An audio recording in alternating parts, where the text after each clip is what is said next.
Hello everyone, today we're going to talk about marking and drill down and everything you need to know about that within Spotfire.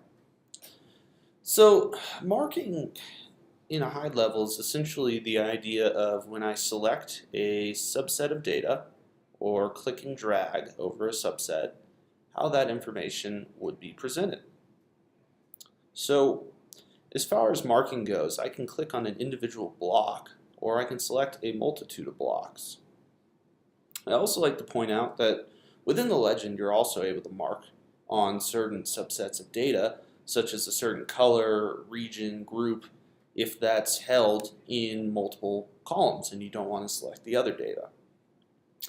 Notice as a default, when I select on one chart within the row, it affects the same marking for that chart on the same page, because as a default, Spotfire only has one set of marking for an entire data source. Now, we tend to build multiple markings when we want certain charts to not be affected by that, or to have multiple sets of drill down. So how that would work is essentially all the marking is held within the document properties. So I'm going to click Edit, Document Properties. I'm going to click on the Markings tab. And you can see that there's currently two markings here. So the default is going to be the one that's always selected, which are going to be the two that these are attached to. So what I'm going to do is I'm just going to create two new marking schemes, one called left, one called right, and go ahead and click OK. Notice here I can edit the names for any markings, and I can choose a different one as a default. And I could also choose the colors relative to each one. I'm going to click OK, and we're going to go to the properties for each one. Now to change marking schemes, you just go to Data, and you notice the Marking tab here. I'm going to change the left one to left, and change the right one to right. Notice that all the markings show up in the data limiting section. I'm going to come back to this in just a minute. So when I close this out and I start to mark data here, notice it doesn't affect the marking scheme on the right one. I can in fact select a different subset of data. So if I wanted to, I could even drill down now. Instead of having one level of drill down, when I right click and do Create Detail Visualization, we'll do this by stage.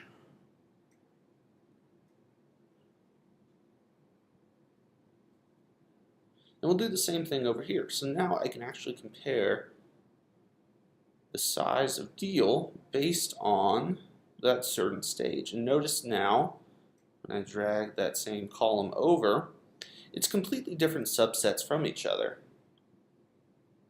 without having a single effect. So what happens in the back end there that actually create a detailed visualization is Spotfire will first automatically create a new marking called marking 3 and 4 in this use case, and what it's going to do is it's going to check off the limited box based on the chart we did a detailed drill down off of.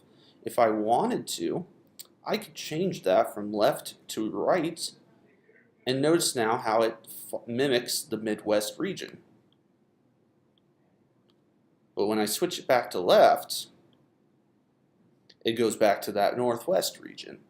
Now, however, when I click both of them, if I wanted it to be a subset, I could choose it so that it could be a union or an intersection. So if I were to do union, it would show me both regions. However, if I did an intersection, it would show me none because the regions aren't the same. I also have the ability to configure what the data would look like if nothing is there. So I can have it choose to show an empty visualization.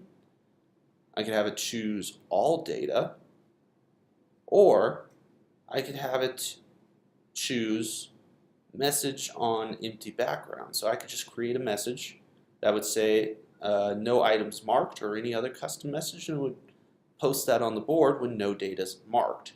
So just to show the all data, I'll close, unselect and unselect, and you'll now see that it'll show everything when no data is even marked.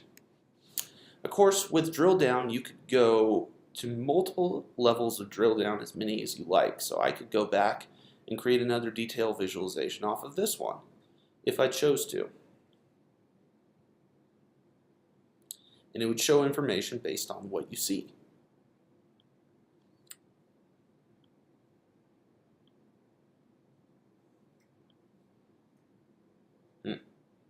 So when that's built, the other thing I'd like to point out for marking is map charts. So I'm going to go ahead and create a quick map chart from the recommended visualization engine, where we'll just do our sales by state.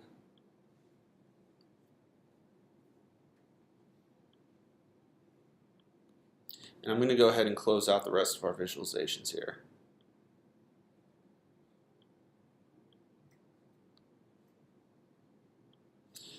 Marking is a little different in maps. We have a little bit of features that we can use. We can use a standard marking, which would be a rectangular mark, as all the other charts do. However, if I wanted to, I could go and choose a lasso, which would allow me to do more of a customized view. To do this in regular charts in Spotfire, typically I have to hold down the Alt key and do that exact same version of drawing. Notice if I switch back here, I can still do that lasso by holding down the Alt key. The last one of the newer features to the Spotfire maps is the ability to do a radius, which is really useful when you're drilling down to more of a city basis or individual addresses, which allows me to do an exact mile radius based on how close information is from a certain location. So this is, in short, a highlight of everything you need to know about marking in Spotfire.